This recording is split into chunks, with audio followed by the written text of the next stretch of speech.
Há, no caso, agravamento indicativo da impossibilidade do cumprimento da pena no interior do sistema carcerário, tendo o agravante recebido os cuidados necessários, podendo permanecer assim em tratamento na própria unidade em que se encontra. E somo a esse argumento o item 7 do Acordo de Vossa Excelência, onde vem demonstrando, né, com base nos autos, a possibilidade do tratamento sem alteração da situação prisional. Então, sendo assim, acompanho o voto do eminente relator.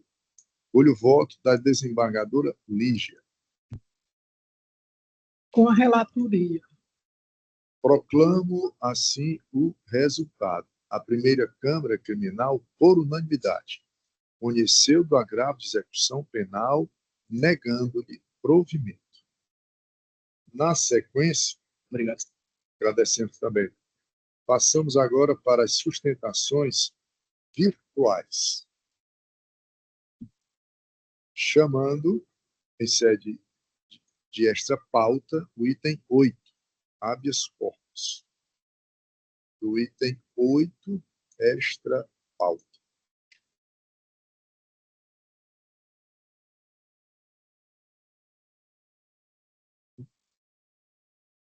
O número é 629612, dígito 18.2025.8.06, ponto sequência de 4 zeros. Impetrantes, os doutores André Eugênio de Oliveira Quezado e outros. Paciente Michelin Rodrigues Tabosa.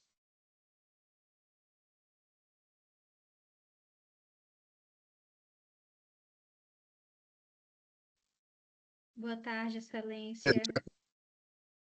Para sustentar oralmente, a doutora advogada Sara Guadalupe Nogueira de Freitas, também impetrante, a quem concedo a palavra para apresentar suas razões pelo tempo de 15 minutos. Muito obrigada. Inicio aqui a minha fala saudando a pessoa, desembargador, relator, Mário Parente, no qual estendo os meus cumprimentos também aos demais desembargadores e desembargadoras componentes da primeira Câmara de Direito Privado deste Egrégio Tribunal de Justiça do Estado do Ceará. Cumprimento também a membra do Ministério Público, a doutora Magnólia, cumprimento os demais serventuários da Justiça e os meus colegas advogados que se encontram na modalidade presencial e virtual. Uma boa tarde, na verdade, um bom fim de tarde para todos. Sem mais delongas, o presente habeas corpus ele foi impetrado em favor do paciente Michelin Rodrigues Tabosa, que atualmente encontra-se cumprindo pena privativa de liberdade em regime fechado há cerca de 8 anos e teve contra si injustamente instaurados os procedimentos administrativos disciplinares de número 27/22 e 12/23, 2023, né? Que culminaram em homologação pelo juízo da primeira vara de execuções penais da comarca de Fortaleza, Ceará. Como consequência, houve alteração da database para a concessão da progressão de regime e benefícios executórios do ora paciente, no qual ele tinha a database da data do dia 30 de agosto de 2017, que era a sua prisão, e foi alterada para o dia 10 de abril de 2023, ou seja, ele apenas atinge a data para a progressão de regime em 30 de janeiro de 2030, conforme consta no relatório de situação processual executória. Pois bem, a controvérsia meritória que o presente habeas corpus visa sanar é que a decisão que homologou os referidos PADs, os quais alteraram a database, encontra-se eivado de manifesta ilegalidade, porque não houve a realização da audiência de justificação em juízo, descumprindo o artigo 118, parágrafo 2º da Lei de Execução Penal, bem como, assim, a súmula 533 do Superior Tribunal de Justiça. Pois bem, É de sabença comezinha dos operadores de direito que o ordenamento jurídico brasileiro consagra como cláusulas pétreas os princípios do devido processo legal, do contraditório e da ampla defesa, conforme preceituado no artigo 5º, súmula 50 e 51 da Constituição Federal. E, no âmbito da execução penal, essas referidas garantias do devido processo legal e do contraditório, elas são reforçadas por meio do artigo 118, parágrafo 2º da lei.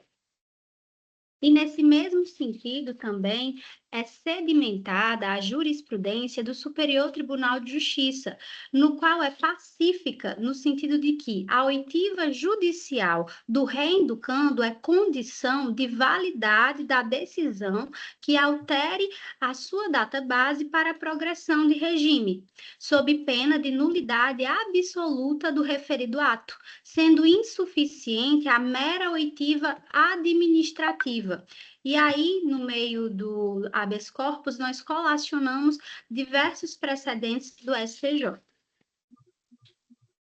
Desse modo, à luz das inteligências jurisprudenciais, né, do Superior Tribunal de Justiça, se cumpre reconhecer que a decisão que homologou as supostas faltas graves e determinou a alteração da database do hora paciente fora proferida sem a audiência de justificação, contrariando o mandamento legal e jurisprudencial, configurando o flagrante constrangimento ilegal que o presente habeas corpus visa corrigir. Posto que a validade de qualquer procedimento disciplinar instaurado no âmbito da execução penal exige como condição indispensável a observância do devido processo legal e a plenitude da defesa técnica. Considerando essa exigência legal, também é prevista na súmula 533 do Superior Tribunal de Justiça. Diante do exposto, a defesa do senhor Michelin Rodrigues Tabosa, que interpretou o presente habeas corpus, requer a vossas excelências o conhecimento e processamento da presente ordem de habeas corpus, ainda que ex officio, para que no final seja concedida a ordem para anular a decisão que reconheceu a falta grave nos PADs 27/22 e 12/2023, por estar manifesta a violação ao artigo 118, parágrafo 2º da LEP, e a súmula 533 do Superior Tribunal de Justiça, tendo como consequência afastar a anotação das referidas faltas graves do prontuário e do boletim informativo do paciente, para que não se produza efeitos secundários em sua execução penal, bem como o restabelecimento da data base original, qual seja 30 de agosto de 2017, para fim da contagem para concessão dos benefícios executórios, que são a progressão do regime, livramento condicional e remissão de pena. E, por fim, que seja expedido o ofício para a primeira vara de execução penal da comarca de Fortaleza, determinando o imediato cumprimento da decisão com a atualização dos cálculos de pena. E são nesses termos que a defesa pede a concessão da ordem para vossas excelências. Muito obrigada pela atenção. Agradecemos também, doutora. A palavra ao Ministério Público por igual tempo. Muitíssimo obrigada, excelência. Em nosso parecer, nós pedimos o não recebimento dele, não conhecimento disso, porque, na realidade, está em sede de habeas corpus, quando o artigo 197 da LEP fala em recurso de agravo.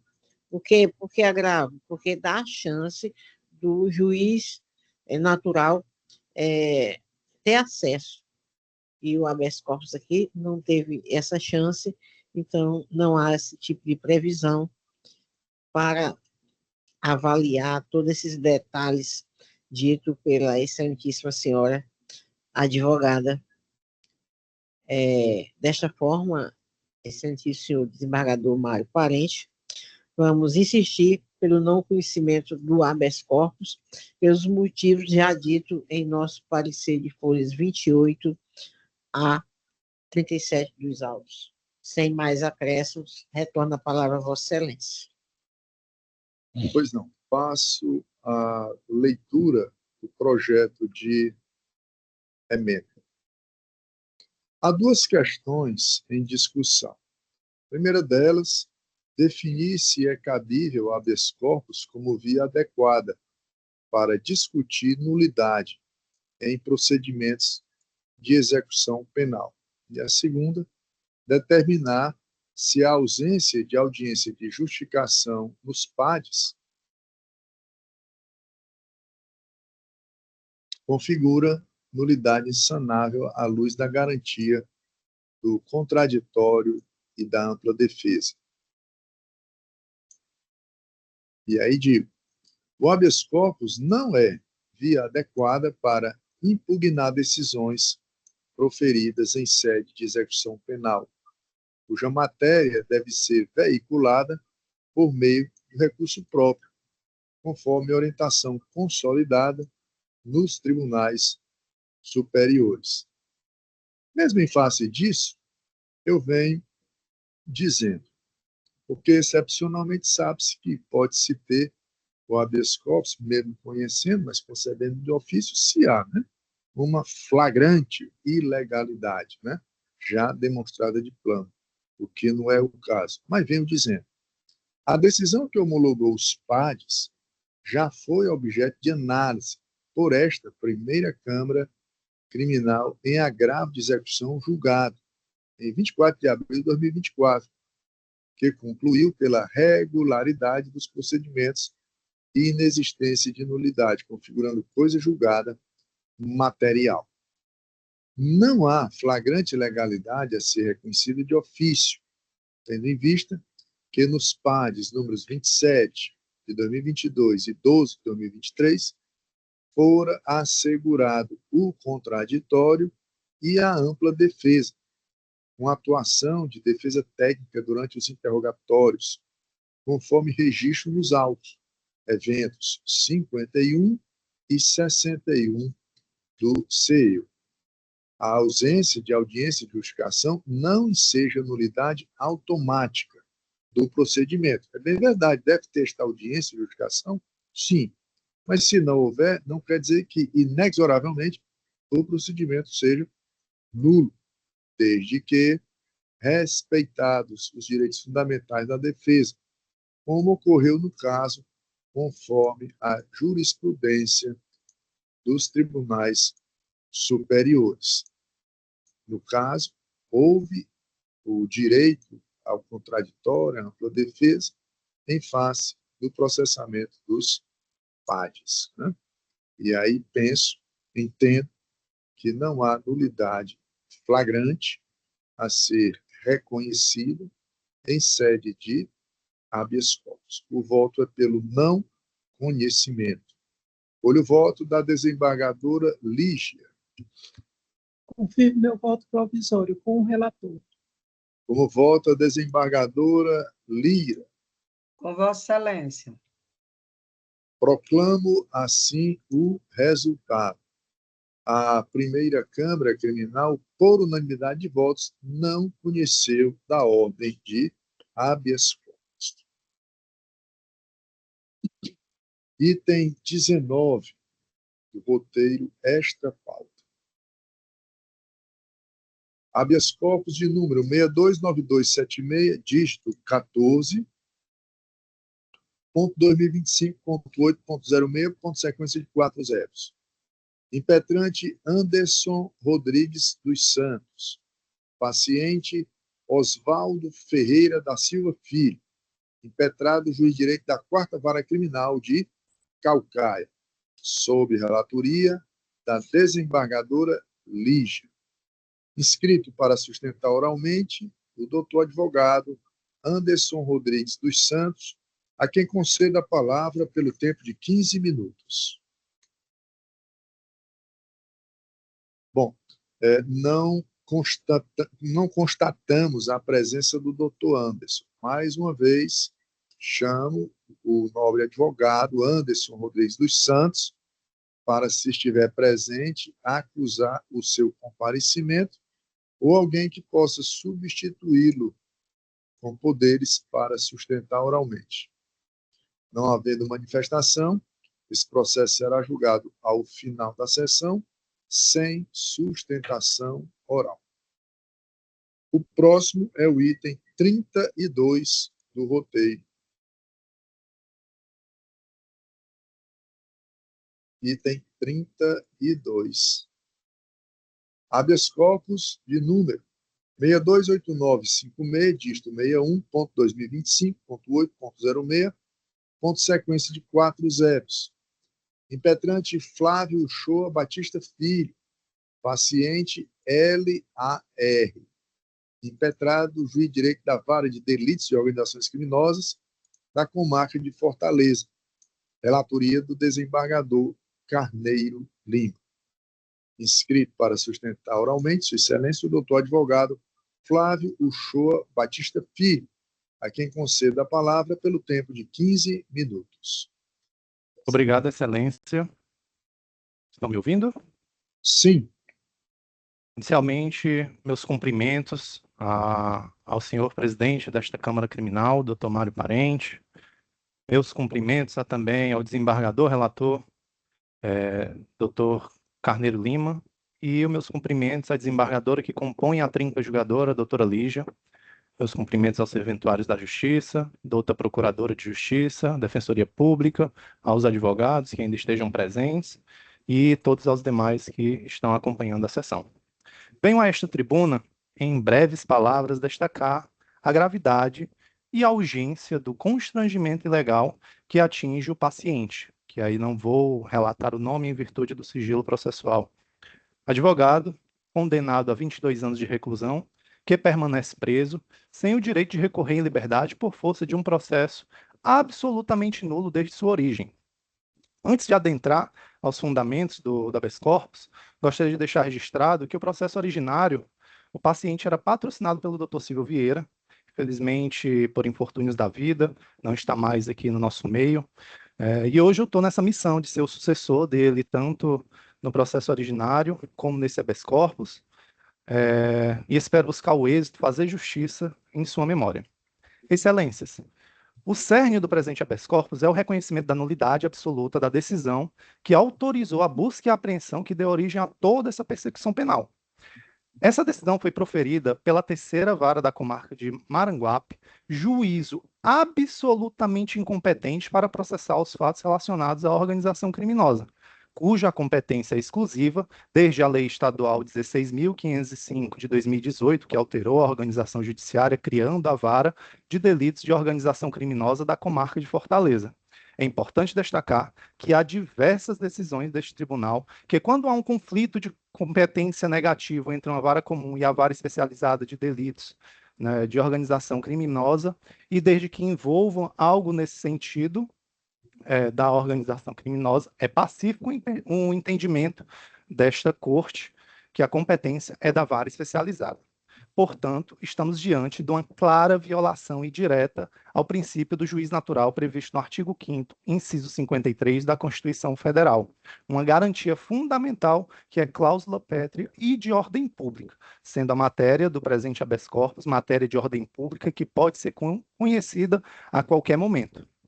Então, trata-se, Excelência, de uma nulidade absoluta, insanável e imprescritível, contaminando todas as provas subsequentes, atingindo a própria legitimidade do processo penal. E é justamente por isso que esse habeas corpus é cabível. O artigo 647 do Código de Processo Penal, ele é claro em dispor que o habeas corpus será concedido sempre que alguém sofrer ou se achar de sofrer ameaça, violência ou coação à sua liberdade de coação, por ilegalidade ou abuso de poder. Ora, se o paciente está preso, cumprindo uma pena de 22 anos em um processo nascido de uma decisão nula, o constrangimento não é apenas evidente, é gritante no presente caso. Não há instrumento mais adequado, senão habeas corpus, para estancar tamanho abuso. Com o devido respeito, o parecer da douta Procuradoria de Justiça, que opinou pelo não conhecimento do right, sob o argumento de que a questão deveria ser analisada em sede de apelação. É importante pontuar que esta corte tem reiteradamente conhecido nulidades idênticas em sede de habeas corpus. É amplamente notório a todos aqueles que atuam neste tribunal que, em diversos processos sobre a mesma lógica de violação de direitos fundamentais, foram reconhecidas nulidades em sede de habeas corpus. No presente caso, houve ofensa ao princípio do juiz natural. O que se pleiteia aqui, excelências, e aí sendo bem honesto até ao entendimento desta corte, não estou tratando de reexame de provas, não estou tratando a respeito da condenação, fazendo qualquer juízo de valor. Aqui o meu pedido é simples, é o reconhecimento de que não há um processo válido quando o ato originário proferido por uma autoridade absolutamente incompetente. E se não há processo válido, não há condenação legítima. Ademais, concordar com a Procuradoria no sentido de não conhecer o presente habeas corpus é negar a prestação jurisdicional ao paciente. É por isso que a defesa insiste que este caso é tipo de constrangimento ilegal sanável pela via de habeas corpus, pois o paciente está privado da sua liberdade em decorrência de um ato judicial nulo de pleno direito. Manter essa condenação é admitir que a liberdade de um cidadão e o mais grave, de um advogado no exercício da sua profissão, possa ser restringida à revelia do juiz natural e do devido processo legal. E hoje, acompanhando as sustentações orais, vi o doutor Mário Parente, na primeira sustentação oral, ressaltar a importância, né, do devido processo legal, que seja respeitado. Então, excelências, o Supremo Tribunal Federal já afirmou entendimento que a violação do juiz natural gera nulidade insanável. Cito lá nesse habeas corpus, não vou citar aqui para não ser redundante, mas já está lá decisões nesse sentido, e que nenhum ato processual a partir desta possa subsistir. Portanto, que está afeta a questão da ilicitude das provas derivadas. E a doutrina e a jurisprudência são uníssonas nesse sentido. Se a origem é viciada, toda a árvore probatória está envenenada. Por tudo isso, excelências, rogo aqui, em nome do paciente, que reconheçam a nulidade da decisão que autorizou a busca e apreensão e declarem a ilicitude das provas obtidas e delas derivadas e anulem a ação penal que se originou de tal vício, pois não há justiça quando o processo nasce de uma ilegalidade. O habeas corpus é um remédio constitucional que protege a liberdade contra o abuso de poder, e este é um caso clássico de coação ilegal, de prisão injusta e de um processo nulo. O que se pede, excelências, com a mais convicção e fiel tradição deste tribunal, ser garantista à Constituição, é que fará prevalecer o princípio do juiz natural e o devido processo legal. Se eventualmente algum de vossas excelências ainda tiver dúvida após a minha sustentação oral, peça vistas. Esse habeas corpus está todo paramentado com todas as documentações exigidas, separadas, organizadas para a análise deste habeas corpus e a sua concessão. Muito obrigado pela atenção, excelências. Agradecemos também. Com a palavra, o Ministério Público. Obrigado. Excelentíssimo senhor desembargador Francisco Carneiro, relator desse processo. Boa tarde. Cumprimento a todos na pessoa de Vossa Excelência. Em nome do Ministério Público, quero dizer a Vossa Excelência que nós não encontramos nenhuma nulidade absoluta capaz de trancar uma denúncia que já está com trânsito quase que em julgado, já teve sentença, já teve tudo isso, certo? Então, por esse motivo, digamos o seguinte, o fato aconteceu que a nossa denúncia foi recebida no dia 29 de 11 de 2019. Nós estamos em 2025. Parabenizo o advogado, é evidente, por ter também feito uma sustentação boa dentro do trabalho do seu pensamento, mas a condenação de 22 anos, teve audiência de instrução, teve julgamento, apresentaram memorial escrito, tudo. Foi um ritmo normal. Então, agora surge essa nova tese. Nós não estamos negando o direito de recorrer, não. A pessoa tem direito de recorrer. Agora, obrigatoriamente, ser direito de recorrer em liberdade, isso também nós não conhecemos. que ninguém seja obrigado a juiz nenhum a dizer obrigatoriamente você vai reconhecer em liberdade. Não, nós não conhecemos. Portanto, excelentíssimo senhor desembargador, o regime inicial é fechado, tá? E é evidente que ele deve fazer outro caminho para conseguir o seu intento num processo que já está realmente em fase de recurso. Dessa maneira, o Ministério Público pede o não conhecimento, e se tiver o conhecimento, que seja negado por falta de comprovação absoluta de prova, e que a prova é nula. Não há aqui como, não encontrei nesse mini habeas corpus dizendo prova nula. É evidente que trancar uma denúncia que já foi julgada, nós não encontramos. Então, foi muito bem avaliado pela Procuradora de Justiça, doutora Nádia Costa Maia, e vamos manter o seu parecer e acrescentar que, se por acaso Vossa Excelência resolver conhecer, verifica-se que, para comprovação de nulidade absoluta de prova, é preciso também conceder ao Ministério Público o contraditório e a ampla defesa. E, nesse contexto aqui, espero que Vossa Excelência não nos negue o direito de continuar defendendo a sociedade. Portanto, nada mais a acrescentar, a não ser esse item, e retornamos a palavra à Sua Excelência, o desembargador Mário Parente, para os devidos fins de direito. Com a palavra, o eminente relator Carneiro Lima.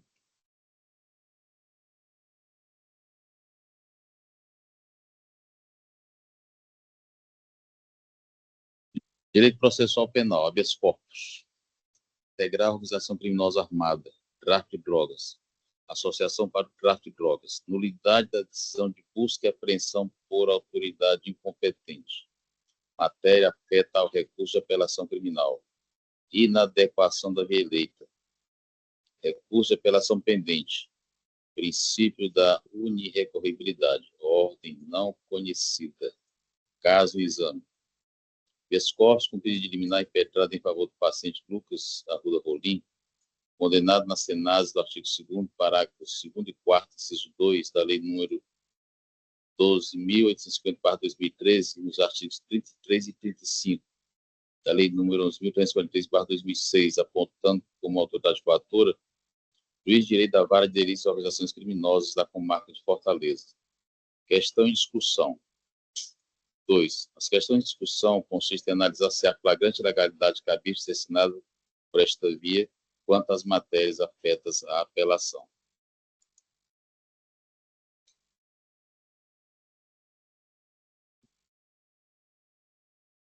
Razões de decidir. 3. De início, observa-se que a defesa manejou o presente remédio constitucional para, em determinada parte, protestar aspectos de sentença condenatória em face do paciente. Ocorre que a questão, ora apontada pelo impetrante, será melhor e devidamente examinada no âmbito do recurso de apelação, cuja amplitude cognitiva permite o maior revolvimento do conjunto probatório, incompatível com a via do writ, de jeito célere de cognição sumária. 4. Ademais, o Superior Tribunal de Justiça reconhece a impossibilidade de impetração da presente ação mandamental concomitante ao recurso de apelação, quando este recurso, de cognição mais ampla, abrange o pedido formulado no writ, como ocorre no presente caso. Dispositivo e tese, ordem não conhecida. É como voto, Excelência. Acompanhe o voto do eminente relator, confirmando assim o voto provisório exarado, entendendo que a discussão pode ser até admitida em face do meio processual adequado, né? Não em via de habeas corpus. O voto da desembargadora Lígia. Acompanha a relatoria. Proclamo o resultado. A primeira Câmara Criminal, por unanimidade de votos, não conheceu do habeas corpus. Chamo agora o item 3, extra pauta.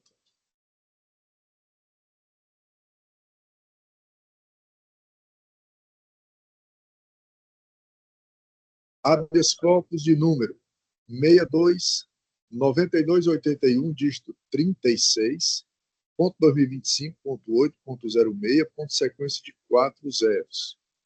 Impetrante João Batista Gomes Mota, paciente Pedro Henrique Andrade Góes, impetrado do juiz de direito da primeira vara da comarca de São Gonçalo do Amarante, sob minha relatoria. Só para localizarmos o processo.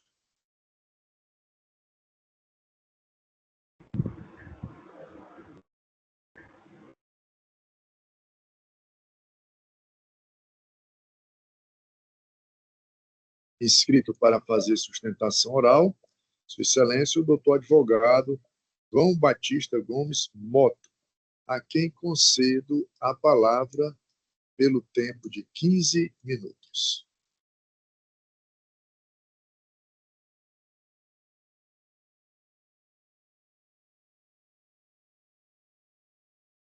Doutor, o microfone, o áudio não está...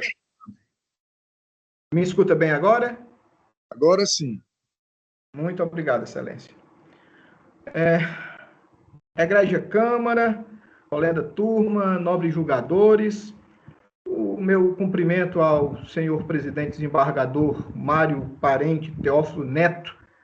Lembrando, doutor Mário, que a família Teófilo é a única família que tem autorização de uso de barba na honrosa fileira do Exército Brasileiro. Vossa Excelência também é o relator e, na pessoa de Vossa Excelência, eu cumprimento todos os membros dessa egrégia Corte de Justiça. Excelência, excelentíssima senhora representante do Ministério Público, doutora Maria Magnólia, meus cumprimentos, senhoras e senhores serventuários da Justiça, colegas advogados e advogadas, todos os presentes, meus respeitos. Excelências, as minhas primeiras palavras nessa tribuna são para clamar pela atenção de Vossas Excelências, não apenas para um processo, mas para uma vida que se encontra em um ponto de inflexão.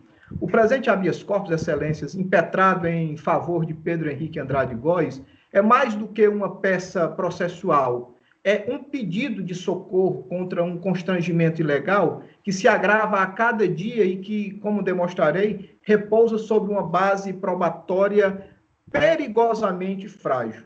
O eminente desembargador relator, com a sua habitual perspicácia, ao negar a liminar, determinou que o juízo de primeiro grau fosse ouvido, pois percebeu que os argumentos da impetração eram sérios e demandavam esclarecimentos. E aqui, Excelência, reside o primeiro e talvez o ponto mais gritante do pilar da nossa tese, o silêncio ensurdecedor da autoridade coatora. O magistrado de primeiro grau, ao prestar as suas informações, não respondeu a uma linha sequer dos questionamentos que nós fizemos. Não se manifestou sobre laudos sem assinatura, sobre a confissão informal ilícita, sobre a ausência de testemunhas isentas, limitou-se a devida vênia a nos apresentar uma burocrática linha do tempo do processo, um resumo que poderíamos obter com uma simples consulta ao sistema. O que se esperava era uma justificativa, uma fundamentação, uma resposta, e o que recebemos foi o silêncio. Um silêncio que, em direito, fala mais alto do que qualquer palavra, e que, neste caso, Excelências, confessa a ausência de respostas. O parecer do Ministério Público, por sua vez, embora bem lançado, envereda por uma tese genérica, afirmando que o habeas corpus não é via para reexame de provas. Respeitosamente, discordamos, Excelência. Não viemos aqui para reexaminar provas, mas para apontar a ausência delas. Viemos para demonstrar a existência de provas ilícitas e nulas, o que é matéria de direito e perfeitamente possível nessa via.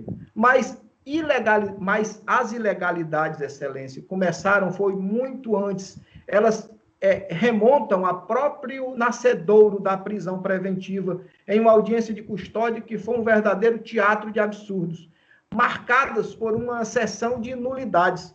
Primeiro, a flagrante violação do prazo legal. O paciente foi preso em uma noite, à noite, levado ao hospital, transferido para o IJF Fortaleza e recebeu alta médica na manhã seguinte por volta das 11h30. Eu estava lá com ele. A partir daquele momento, ele estava à disposição do judiciário. Contudo, excelência, a audiência de custódia não foi realizada. A defesa compareceu, informou que o paciente estava na delegacia de capturas, mas nada foi feito. A audiência que deveria ser realizada em 24 horas só ocorreu no segundo dia após e por insistência e por exigência nossa, da defesa. Uma violação frontal à resolução 213 do CNJ. Um constrangimento ilegal que, por si só, já justificaria a concessão dessa ordem. E como se não bastasse, o atraso injustificado que se viu na audiência foi ainda mais grave, excelências. Naquela ocasião, a defesa, atônita, constatou que o auto de prisão em flagrante foi apresentado ao magistrado completamente vazio. Não havia uma única oitiva, um único depoimento, um único documento, nada. O paciente até hoje não foi formalmente ouvido. A situação foi tão absurda, excelência, tão teratológica, que o juiz, para não relaxar a prisão de imediato, viu-se obrigado a suspender a audiência e ligar para o delegado, para que algum documento fosse juntado aos autos para dar um mínimo de aparência de legalidade àquela prisão. Isso, excelências, é a mais cabal demonstração de uma prisão ilegal mantida por um fio, por um ato heterodoxo e desesperado que viola todas as normas que regem a audiência de custódia. Essa audiência de custódia já nasceu nula. E essa nulidade, como o próprio pecado original, contamina tudo que vem depois. E para além dessas nulidades originárias, excelência, quais são os outros vícios que demonstram a ausência de justa causa? Primeiro, temos um laudo residográfico. É a única prova pretensamente técnica contra o paciente, que é, na verdade, um documento apócrifo. Ele não foi assinado pelo perito. Lá o artigo 159, parágrafo 1º do Código de Processo Penal é só lá, ao exigir a subscrição do perito oficial. Um laudo sem assinatura não é um laudo, é um papel sem valor jurídico, que não pode, sob nenhuma hipótese, servir para uma denúncia ou para manter uma pessoa em prisão.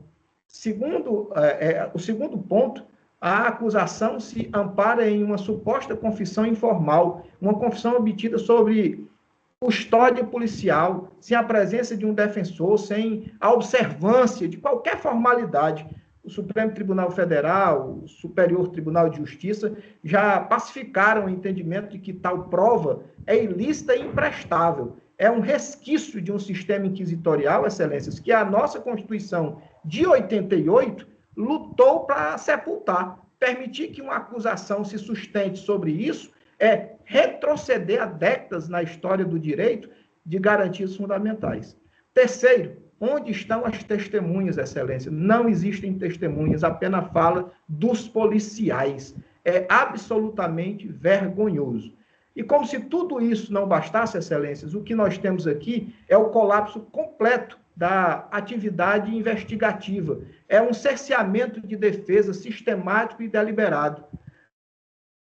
Houve uma situação, excelências, algo absolutamente basilar, primário, que se espera de qualquer investigação de crime contra a vida. Não foi feita, excelências, perícias no local do crime. Como se pode reconstruir a dinâmica dos fatos, a posição das vítimas, a trajetória dos projéteis, sem um exame local? A ausência dessa perícia cria uma lacuna insanável na materialidade e na autoria.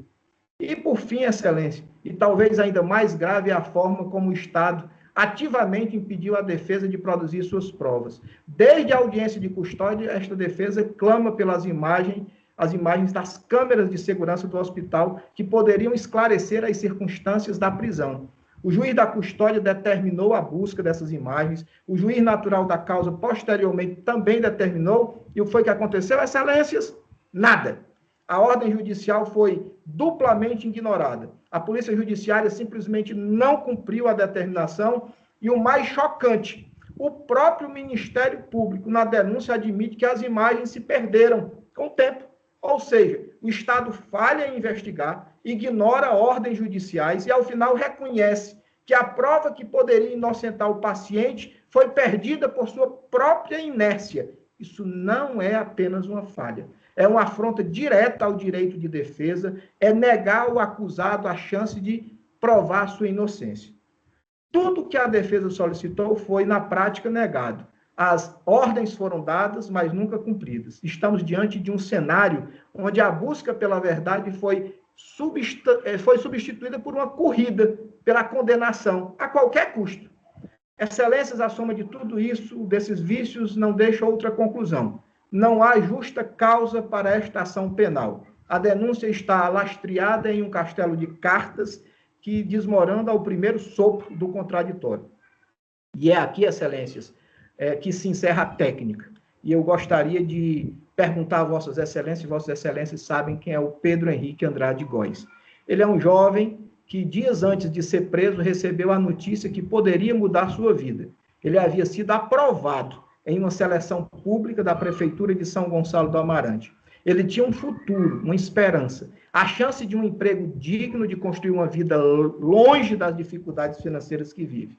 Essa prisão baseada em provas tão frágeis não apenas lhe tirou a liberdade, roubou-lhe o sonho e roubou-lhe a oportunidade de ser um cidadão produtivo. E eu pergunto a Vossas Excelências, que justiça é essa que, em nome de uma persecução penal duvidosa, destrói a possibilidade concreta de uma vida mais digna para uma pessoa? Lembrando, Excelências, que Pedro Henrique Andrade Góes é primário, de bons antecedentes, nunca antes na sua vida havia sido preso, possui residência fixa, emprego lícito ainda que informal. Esse jovem, Excelências, nunca foi ouvido pela autoridade policial. Ele será ouvido pela primeira vez apenas na futura audiência de instrução, o que demonstra a pressa e a falta de cuidado da análise desta situação. A prisão preventiva, medida extrema, foi decretada sem que houvesse um único elemento concreto que demonstrasse o risco à ordem pública, à instrução processual ou à aplicação da lei penal. Ao contrário, as condições pessoais são favoráveis ao paciente. Recomendamos e ainda são recomendáveis e ainda recomendo essa possibilidade de liberdade. Manter o Pedro Henrique preso é um despropósito, é desproporcional. O dano que a prisão está causando à sua vida é infinitamente maior do que o suposto e jamais demonstrado risco que a sua liberdade representaria. Medidas cautelares diversas previstas no artigo 319 do CPP seriam e ainda são mais do que suficientes.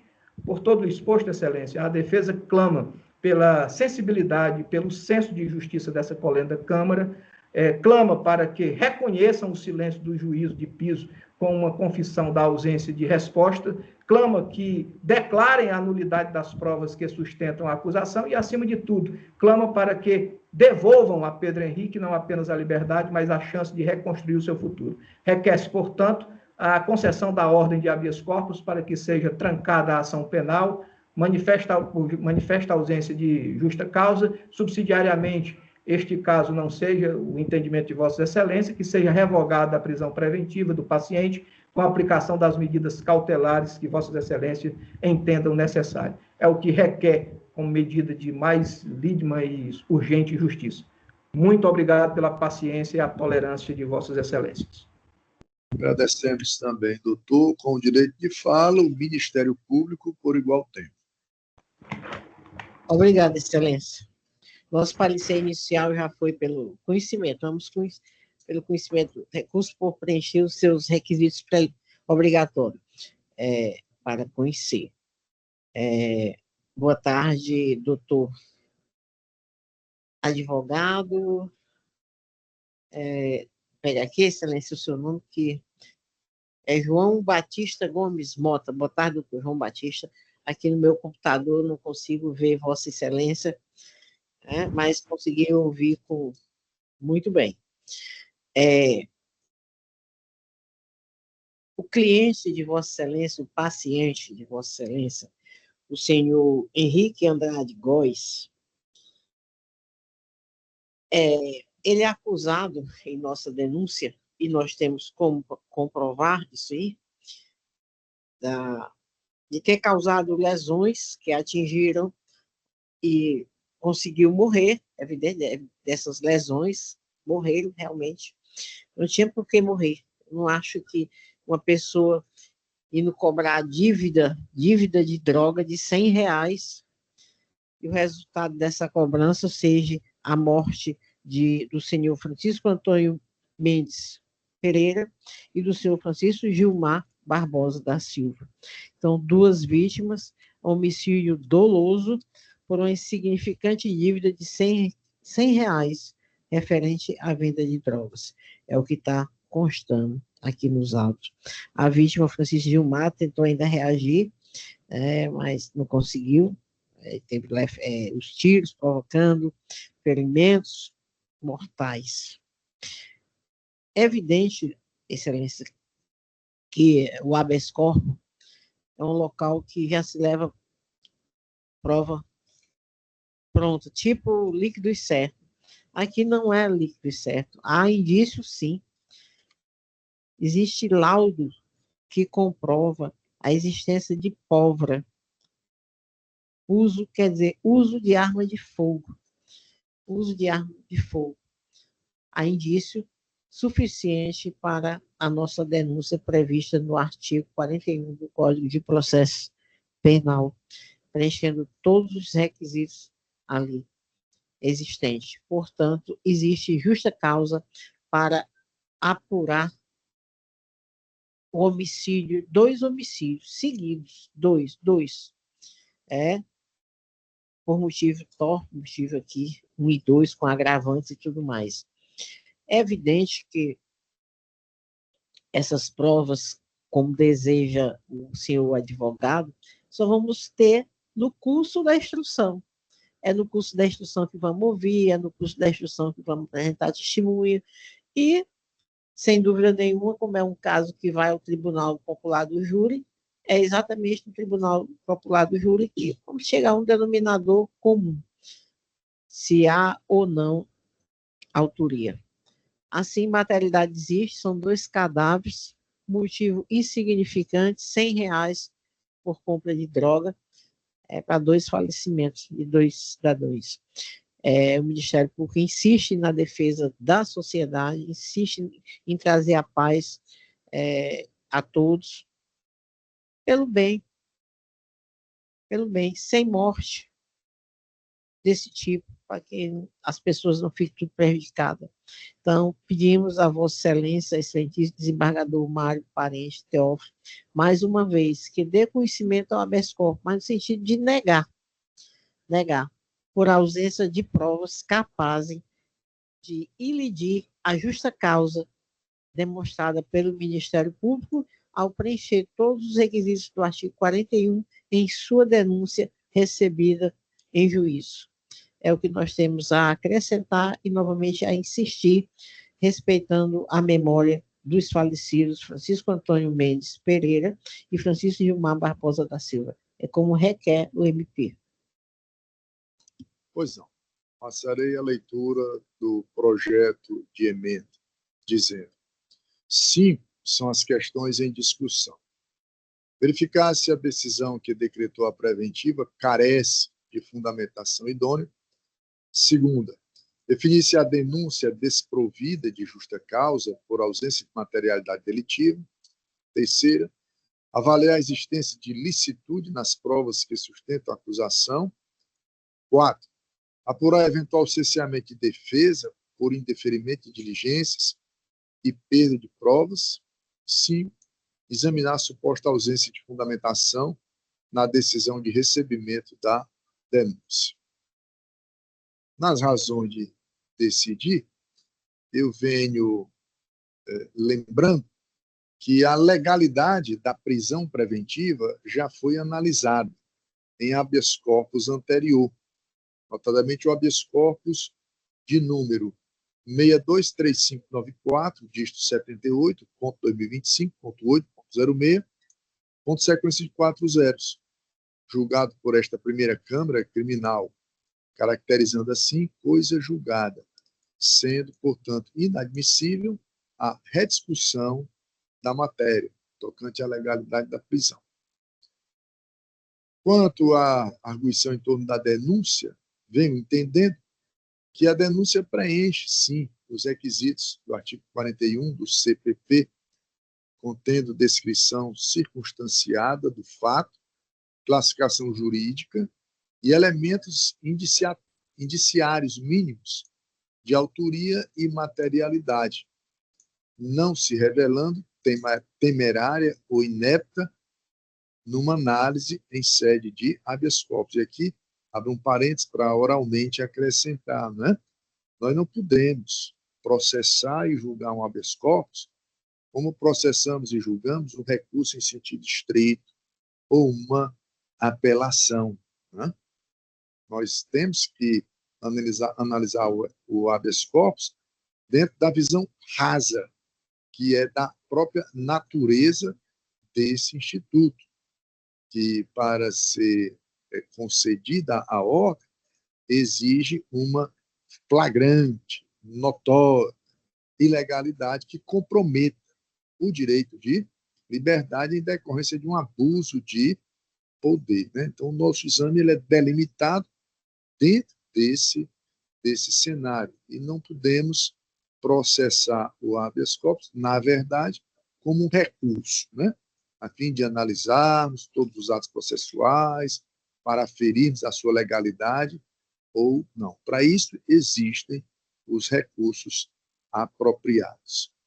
Lembrando que o habeas corpus não deve ser também entendido como um primeiro instrumento antes do processamento do recurso, né? Não há essa relação de dependência entre habeas corpus e recurso. Pode-se ingressar diretamente com o recurso, independentemente de habeas corpus.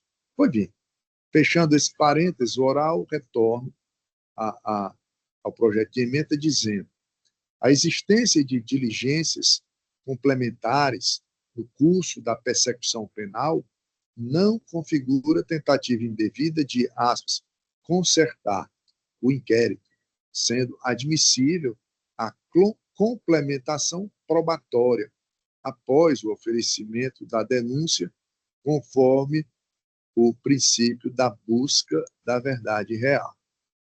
O laudo pericial de detecção de resíduos de disparo de arma de fogo, elaborado pela PEFOSSE, atende aos requisitos legais e não apresenta vício de plano que comprometa sua licitude.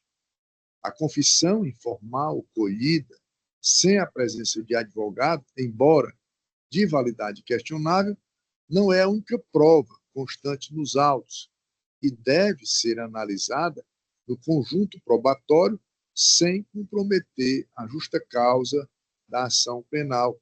E, para isso, se disporá certamente de toda a dilação probatória no curso da ação penal, que conta com denúncia já recebida.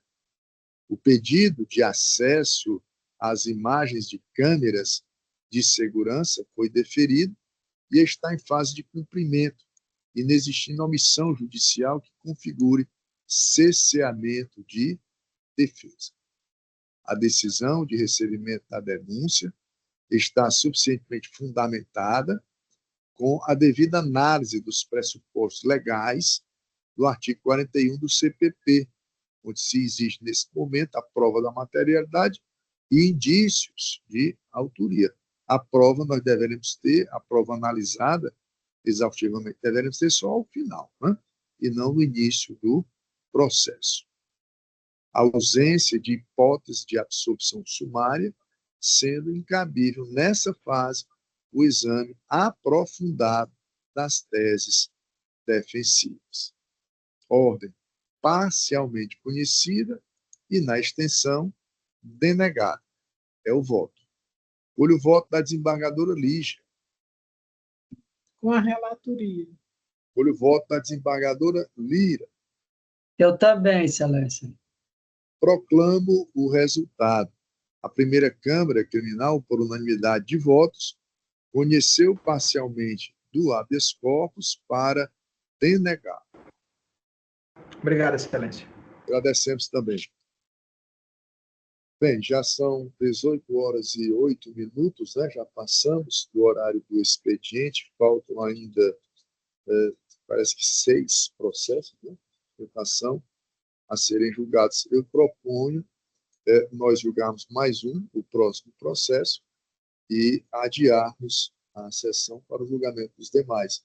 Nós temos a quinta-feira livre, tanto na parte da manhã quanto na parte da tarde. É isso, doutora Larissa?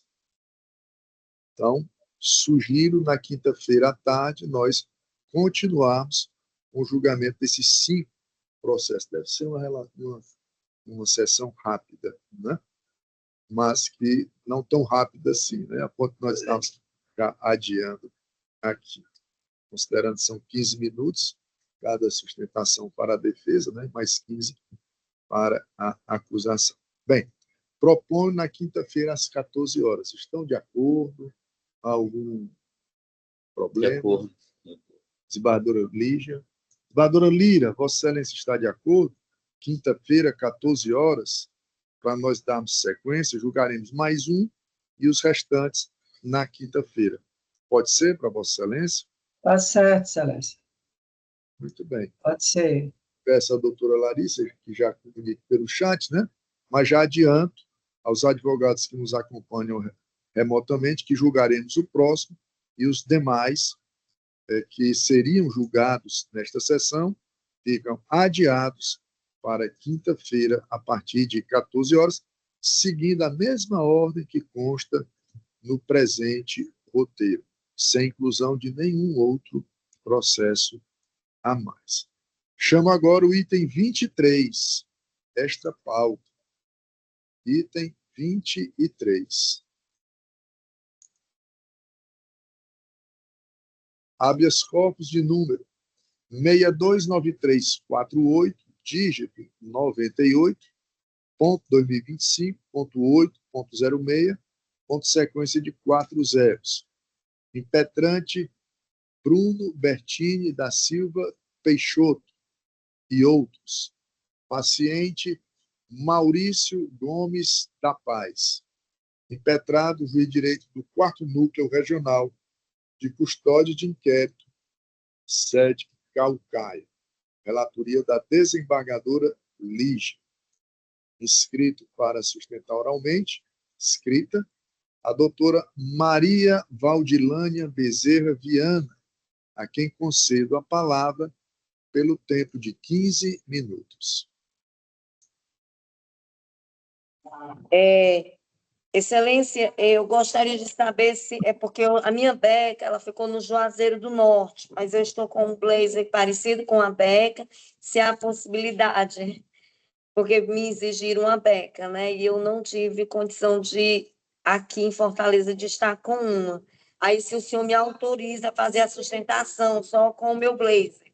Pois não, eu vou aceitar a justificação de Vossa Excelência, mas ao mesmo tempo solicito que numa outra oportunidade faça uso da beca, que não é uma exigência assim, nossa, por capricho, mas é uma exigência do regimento interno e da lei, ok? Pois não, doutora, a senhora está com a palavra para fazer sua apresentação oral.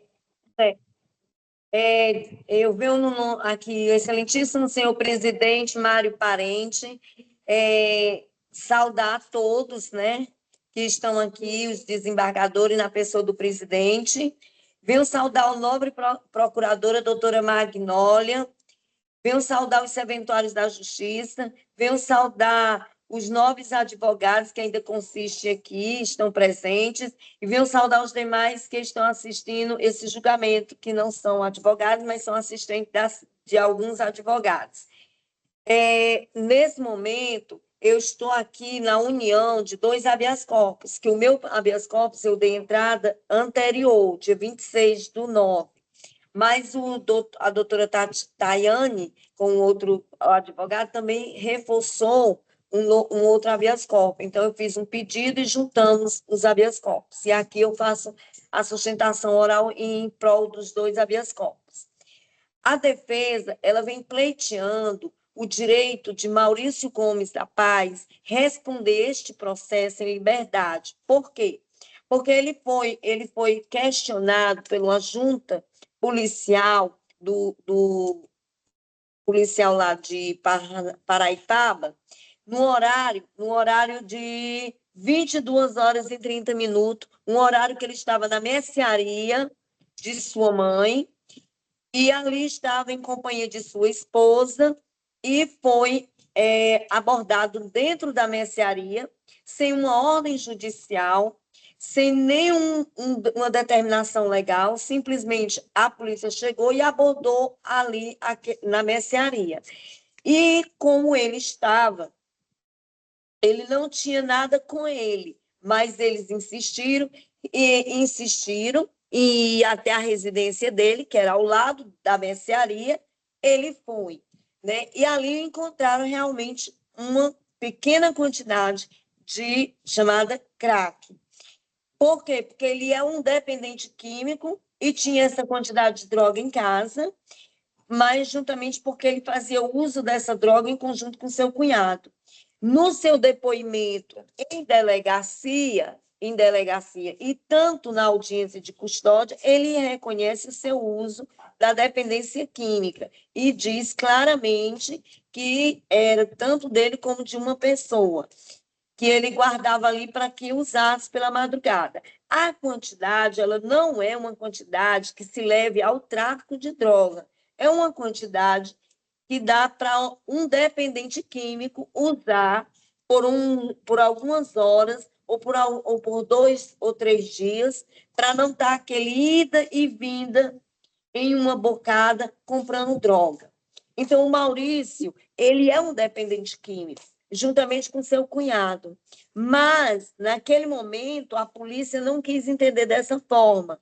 E teve algumas arbitrariedades, que eu sei que não é o mérito, mas nesse habeas corpus que se pede é que o Maurício, pela pequena quantidade da droga, por ter reconhecido que é um dependente químico em audiência, requisitamos o direito dele em responder esse processo em liberdade. Inclusive, foi feito alguns pedidos, tanto em sede de habeas corpus como na sede de juiz, e num juiz foi denegado, alegando antecedentes, quando, na realidade, não foi observado que os processos que o Maurício respondeu quando de menor idade, né, que é na menor idade de 21 anos, que foi em 2013, ele já cumpriu a sentença dele, que é o processo 5888/2019, dígito 19/2013. Inclusive, está aqui, baixa definitiva no dia 1/12/2020. Então, ele, tecnicamente, hoje ele é primário. Ele teve um histórico, sim, quando tinha a menor idade de 21 anos. Mas hoje ele é tecnicamente primário. Não existe uma condenação, como existe um equívoco no posicionamento do Ministério Público e até mesmo das informações prestadas pelo juiz da Paraipaba.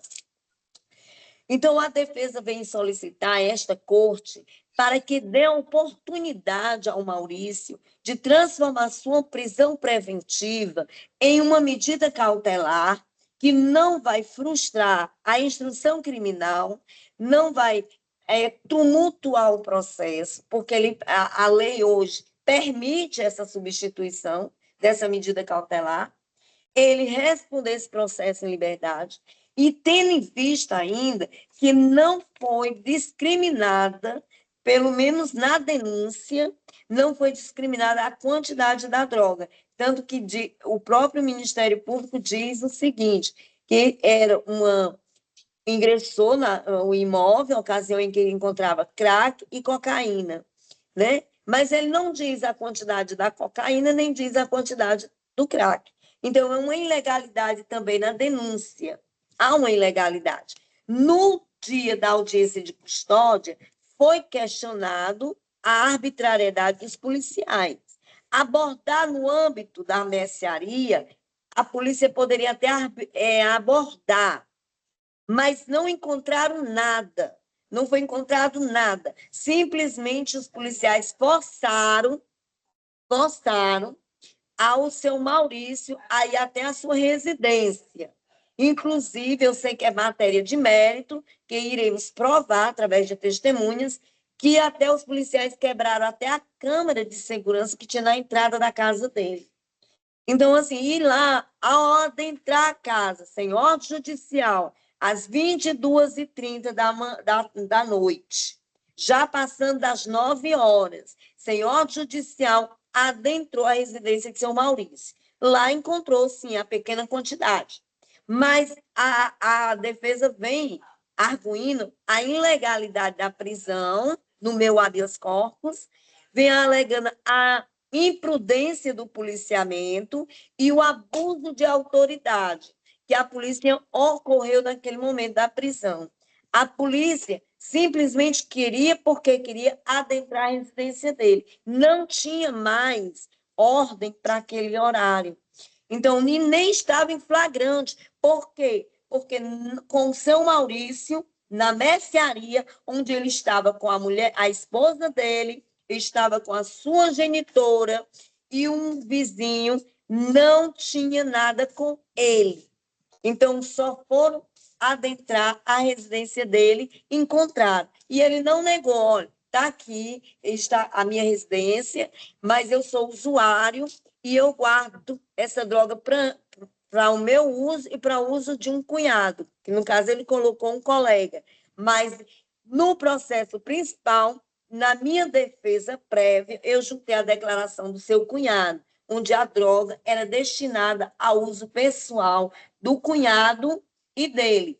Então, por conta da ilegalidade da prisão que se vem questionando desde o início, se requer a transformação da prisão preventiva em medidas cautelares que a lei permite. Porque a prisão preventiva ela é uma exceção. Hoje, não podemos dizer que Maurício responde à condenação, porque Maurício não responde. Está aqui, e foi anexado nos autos principais, que houve uma baixa, né, no dia 1/12/2020. Ainda consta algum processo em aberto da Lei Maria da Penha, porque o advogado anterior não requereu a extinção daquele processo da Maria da Penha, mas a vítima, que é sua ex-companheira, faleceu. Então, assim, o Maurício, quando ele usava abusivamente a droga, menor de 21 anos, respondeu, sim, a alguns processos criminais. Mas quando ele se recuperou, em 2019, até o início de janeiro de 2025, quando ele teve uma recaída para voltar a usar a droga por causa do seu cunhado, ele passou esse período, 2019 a 2025, sem responder um ato infracional, sem responder nenhum processo, e só teve esse problema agora com a justiça por conta da arbitrariedade da polícia. Inclusive, será provado em mérito e vai ser requisitado à corregedoria a apuração da violação das câmaras de segurança, da violação do tapa que a esposa do seu Maurício recebeu por parte de um policial, o que eu sei que não é o mérito no momento do habeas corpus, mas a alegativa de manter Maurício preso por conta de antecedentes criminais não pode permanecer por conta de que esses processos eles já foram arquivados, extintos.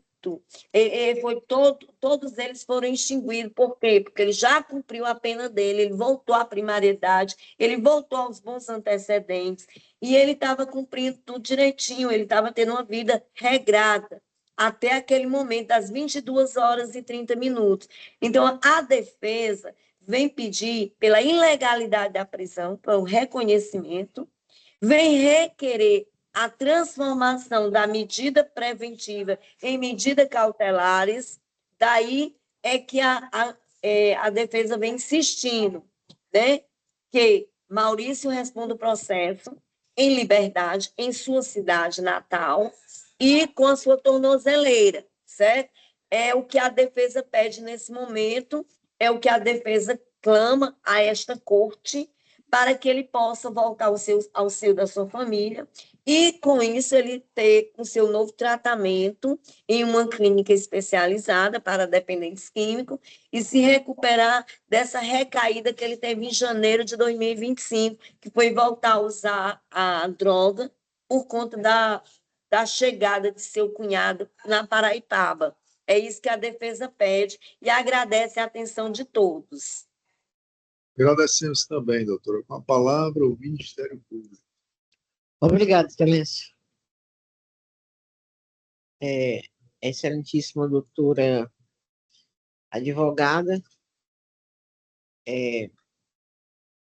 excelentíssimos senhores desembargadores, mais uma vez, acho que ainda dá para ser boa tarde, ou já é boa noite. Boa noite. Boa noite.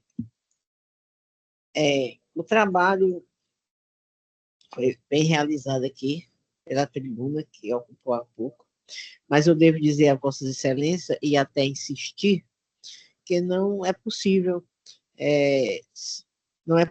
diante da colocação de um pequeno trecho da declaração da medida preventiva dada pelo juiz de origem. Ele disse, o juiz, vou ler, verifico quanto ao custodiado, que a materialidade do delito está presente, bem como indício suficiente da autoria.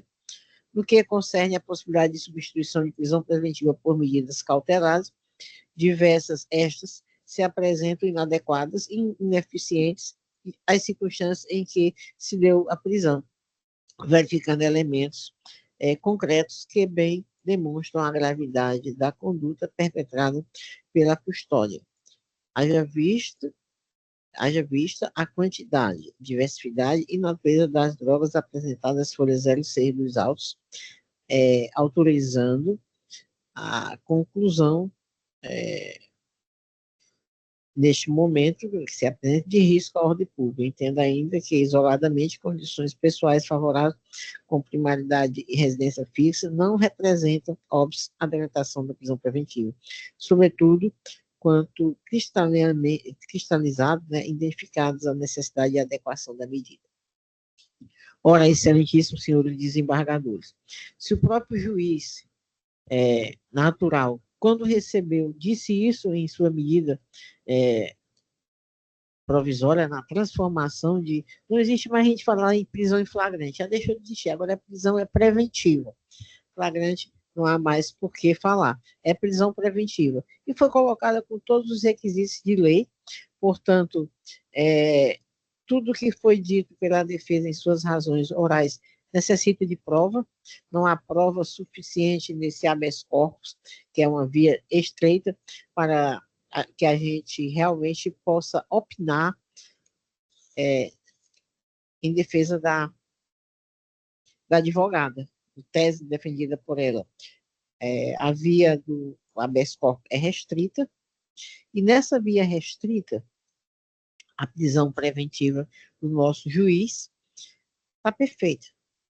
Não é nula, tem autoria, tem materialidade e tem fundamentação adequada. Portanto, o Ministério Público, mais uma vez, requer a Vossas Excelências o conhecimento e a denegação da ordem, conforme já demonstramos, as folhas 58 a 64 deste processo, Excelência.